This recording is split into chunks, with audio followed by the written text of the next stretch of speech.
Hey guys, what's up? So today I got the KM6 Mark III 28-inch baritone to look at, and I'm going to go ahead and compare it to the Schecter Red Dawn baritone that I reviewed a couple weeks ago. So stay tuned.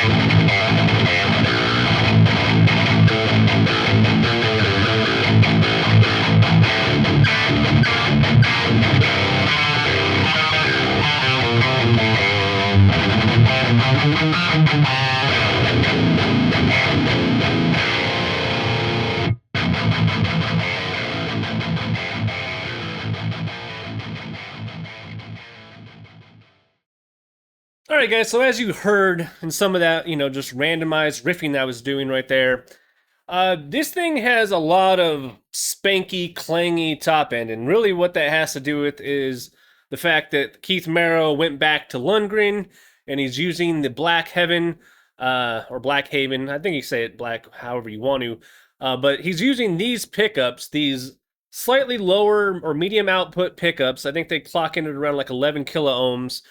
But man, do they have a lot of clarity and clank in that top end.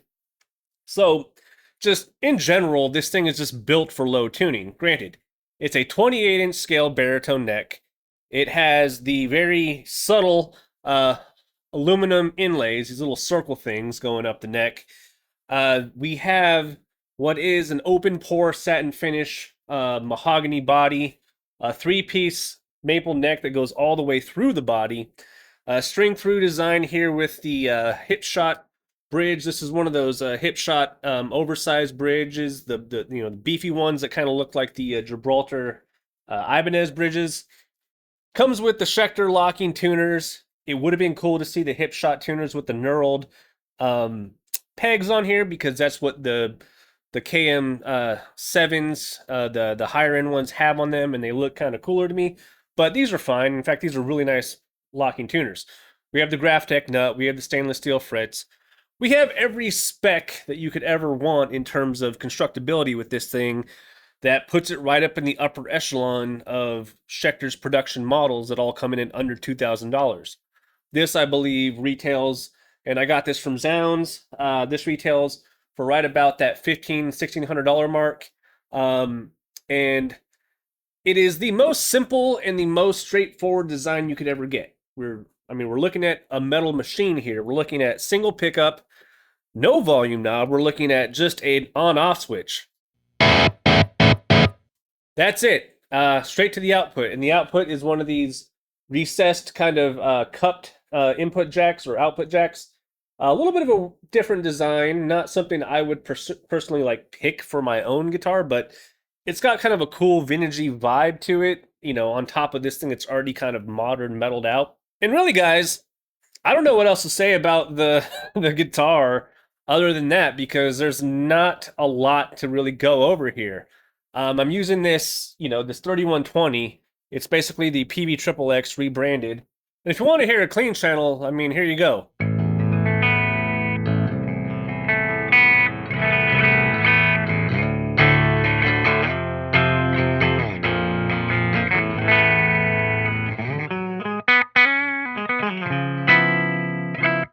I don't even have a volume knob to roll back to kind of soften it. I don't have anything to roll back. This is full on pickup to switch to output jack. I even opened up the back of this thing, and there's no like resistor. There's nothing in the line to, temper any of that top end. So this is going to be as clear and precise of a setup as you're going to get, especially for low tuning.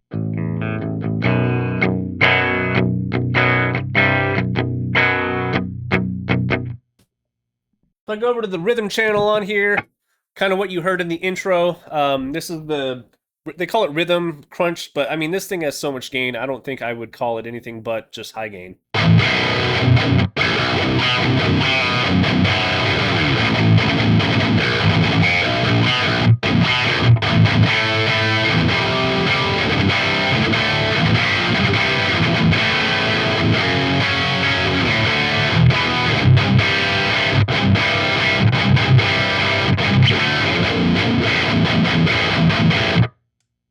even need to really run any kind of boost pedal in front of this amp with this guitar because this pickup has so much tightness to it. If I turn on something like the Direwolf, it's almost just ridiculously unnecessary.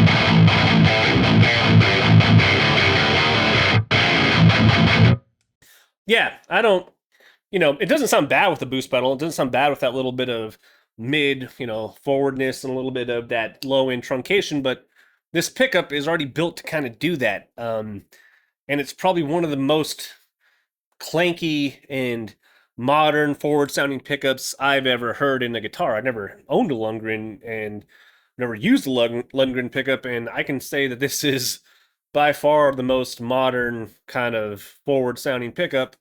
And that's coming from somebody who really likes the DiMarzio Titan, thought that was the most modern sounding pickup up to a point, and this thing kind of blows it out of the water.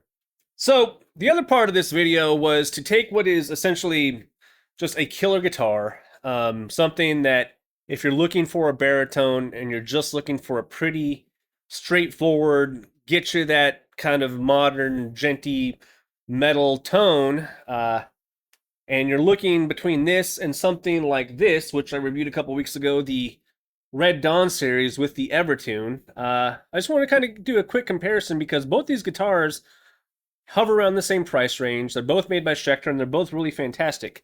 The key differences here being that the Keith Merrow signature here is made in Korea. The Red Dawn series are made in Indonesia.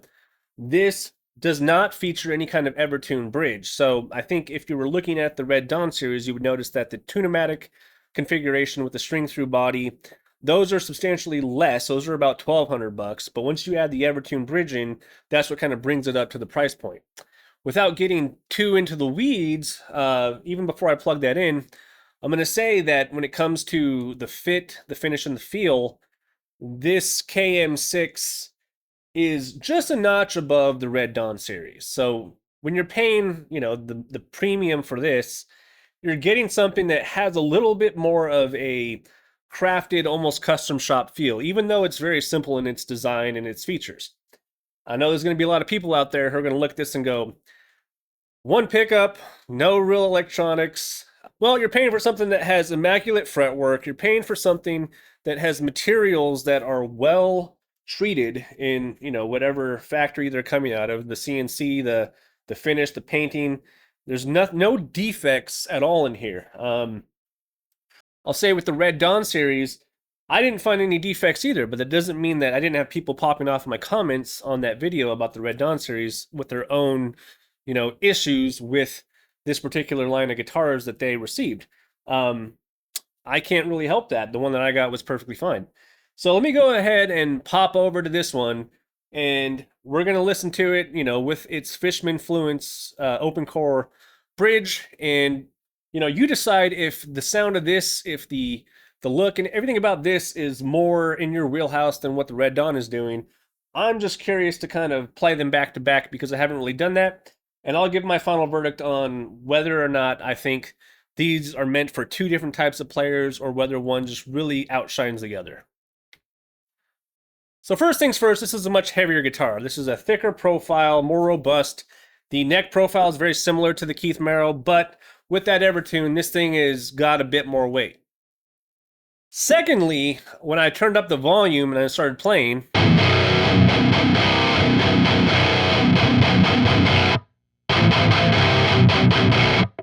in order to get it that quiet in between, the chugging, I had to turn my noise gate up a bit. The Fishmans are a bit hotter than that pickup in terms of just output, but they also sound a lot different.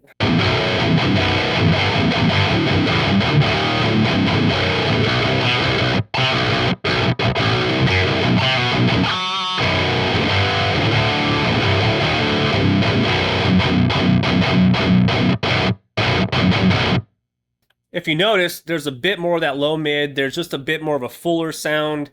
Not quite as clanky, not quite as hyper clear with that like modern genty tone. It's a little bit more normal, I guess you'd call it. But still pretty up there in terms of the bite that it has.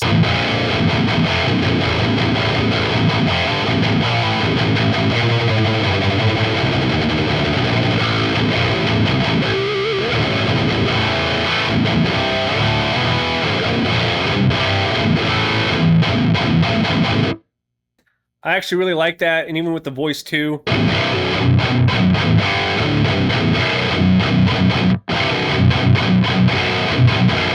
A little less output, a little more chunky.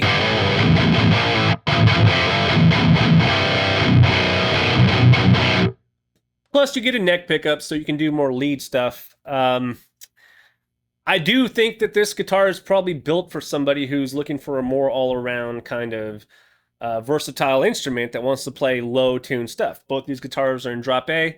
I just want to do a quick A-B comparison using kind of a similar riff with Voice One on the Fishman Modern here with this guitar through this amp, and you'll get to kind of decide kind of where those tonality, you know, those differences kind of lie in what you like the best.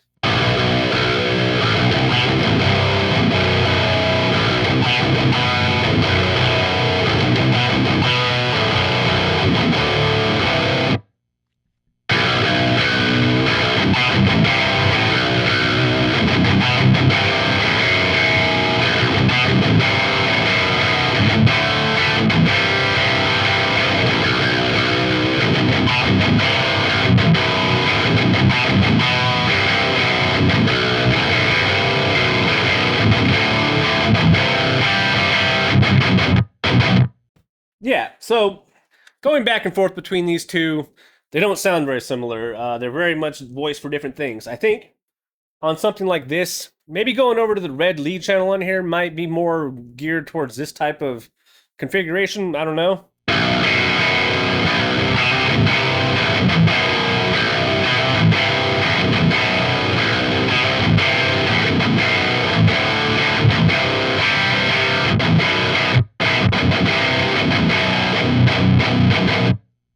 One thing I'll say about that channel is it does have a bit more low end and a bit more of the low mids.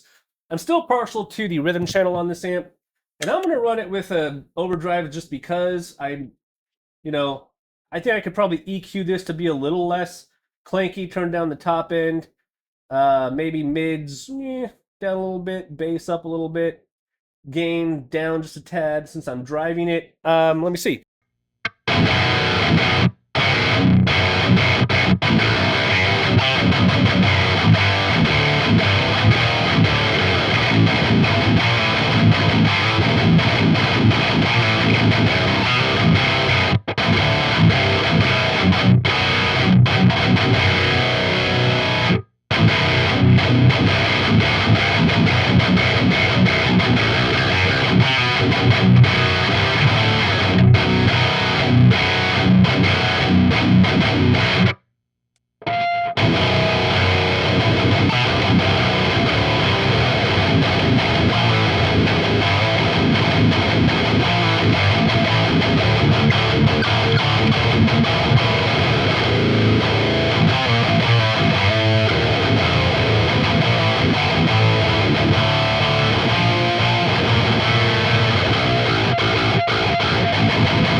With the boost up front, this guitar sounds really good too. It just sounds a little less forward and a little less of that modern, clang sound. Still really good. I think if you're looking for something that's going to fit more styles beyond just like the modern metal stuff, this might be more geared towards you. And also, if you're going to get the Evertune is going to just give you that tuning stability. Like, I haven't had to tune this guitar ever since I got it. Ever since I set it up for Zone 2, it's been perfectly in tune, no issues. With the KM6, because it's just a standard, traditional bridge system, there is kind of stretch in time a little bit more. There's a little more of, playing with the tuning until it kind of settles in. If you get a decent pair of strings, like I have a set of Stringjoy baritone mediums on the KM6 here, they stretch in really quickly and they are fantastic strings, so I would highly recommend you checking them out.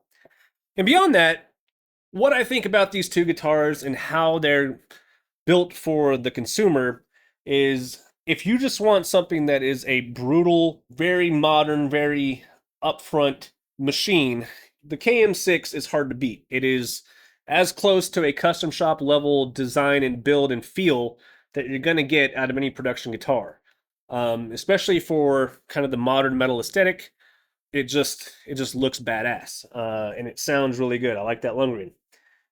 With that said, it takes a little bit of getting used to and a little bit of dialing in of any amp that you use. If you're used to playing a more standard kind of pickup style, like a Duncan JB, or like even the Fishman Moderns, or even EMGs, you're gonna find that the KM6, that the Lundgren Blackhaven is just a different kind of beast to kind of wield in front of an amp. Especially in the setup where there's no volume or tone control, there's no capacitance, or actually no, there's no resistance in the signal chain. Whereas with this, you're getting active circuitry, you're getting a very fine-tuned voicing, you're getting a lot of versatility with push-pull, voice 1, voice 2, single coil voicings, and all that stuff. There's a single coil voice on the Blackhaven with this Schecter. It's not super usable to me in terms of like a metal context, but when you do split the coil, especially on a clean channel, you get like a really nice kind of airy separation between the notes, and that can be kind of cool. But really, I'm not there to use the split coil. I'm there to use the full-on just humbucker. So anyway, all in all, the KM6 28-inch baritone guitar, not to mention the fact that they just released a 7-string version of this thing. I think these things are very much meant for those of us who like the simplicity, who like the ability to get really down and dirty and nasty with our tones, and who have the ability to not only dial in our amps with a little bit more aggression than what is normal, but those of us who also really like just sparkly, clean tones as well, because this pickup does that too, just in the bridge position. Anyway, that's what I got. I want to thank zZounds.com. I want to thank Stringjoy for providing strings. This is where I got the guitar. I'll go ahead and put a link in the description so you guys can check it out for yourselves. And I'll go ahead and see you guys later while I just go ahead and mess around with this amp.